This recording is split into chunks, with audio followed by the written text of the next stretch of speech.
মন্ত হেন দেখি নাই মহমুদ্দারের বাকি শ্রীকৃষ্ণ অর্জুন কৃষ্ণ ভক্তি বুঝিবারে গেলেন দুদান এর ব্রাহ্মণ বেশেতে গিয়া উপনীত তথি মুদিগাকে ডাকিয়া বলে আমরা অতিথি অতিথিরে দিল সাধু পাঠ করিবারে তিন পুত্র পাঠাইল পরিচর্যা করে এর দোষ্ট পুত্র গিয়াছিল জল জানিবারে আক্রমাত সেই পুত্র খাইল কুম্ভীরে মধ্যম সন্তান গেল কাষ্ট আনিবারে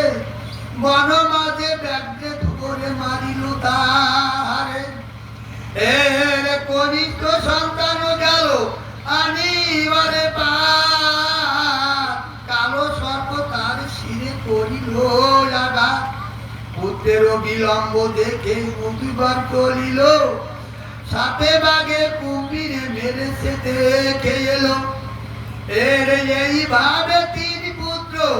মরে গেল তার নিজে এনে দ্রব্য দিল অতিথি সেবায় মদিবার নারী আর পুত্র বধূটি নহে তারা সকা তুরা বিকারবি এর শব্দ বেশে কৃষ্ণ বলে শুনো মহাশয় কাষ্ট পাতায় আনতে গেল তাহারা কোথায় মদিবার কহেছে তারা মহাভাগ্যবান অতিথি সেবিতে তারাতে দিয়াছে প্রাণ এর কৃষ্ণ বলে বলল তব তিনটি নন্দন পুত্র শোকে মোদি ঘর কাতে না কি কারণ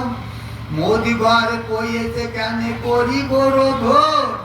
পুত্র বলল ভালো হলো ঘুচিল বন্ধন এর মায়ার বন্ধন কেটে দিলেন গোবিন্দ নির্বিঘ্নে বলিব হরি নাম করিব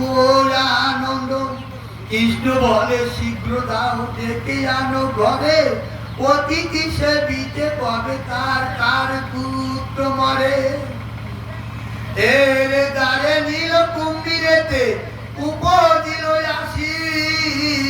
কৃষ্ণ আগ্রে এনে দিল দলের কলসি এই মতো তিন পুত্র হইল উপনীত হরিপদ ধরে সবে ধুলাতে লুণ্ঠিত এর পরিচয় দিয়া হরি করিল গমন অভিমন্য সুখপাত করিল সংগ্রাম মদিবারের পুত্র ছিল বড় প্রভু সার দশবন্ত ঠাকুরের রাজ হল তাই